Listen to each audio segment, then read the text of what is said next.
ఒకసారి కింద video play చేసాం చూడండి ఒకసారి.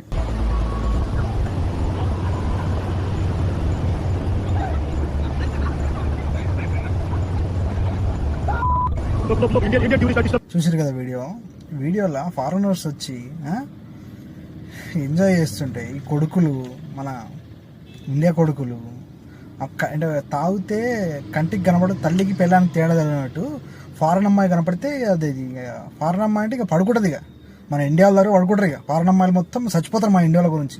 అది కొద్దిగా నా సిగ్గుచరం ఉన్నదిరా. నీ తల్లినో నీ పెళ్ళాన్నో అట్లా రోడ్డు మీద ఓడబడితే ఇట్లా మీద చేసి పిసికితే ఊకుంటారా మీరు? అసలు కడుపు కళ్ళం తింటారా, గడ్డి తింటారా? అది అమ్మ పిచ్చి లంచోకులంతా ఈయన తయారైందిరా, నాకు అర్థం కాదు. ఇండియాలో ఈ ఫారెన్ అమ్మాయి కనపడితే ఇంక వస్తుంది. కానీ నేను చూసి పడిపోయి ఇక్కడ అనుకుంటుంది. ఏం మనుషులరా మీరు? అరే నీ తల్లిని నువ్వు పెళ్ళాన్నట్టు వేస్తే ఒప్పుకుంటారో నువ్వు? నీ అమ్మ అందుకే మన ఇండియాకి ఫారెన్స్ రారు. మన ఇండియా మీద అంత గొప్ప ఒపీనియన్ ఉంటుంది వాళ్ళకు. ఇట్లా చిల్లర లంచుకున్నందుకే దేశం సగం మొడగూడిచిపోతుంది. అందుకే మనకు ఇక్కడ పెద్ద పెద్ద కంపెనీలు ఎందుకు రావనుకుంటున్నావు ఇక్కడికి? యాపిల్ పిచ్చి పువ్వులక అందరూ యాపిల్ ఫోన్ కొంటారు.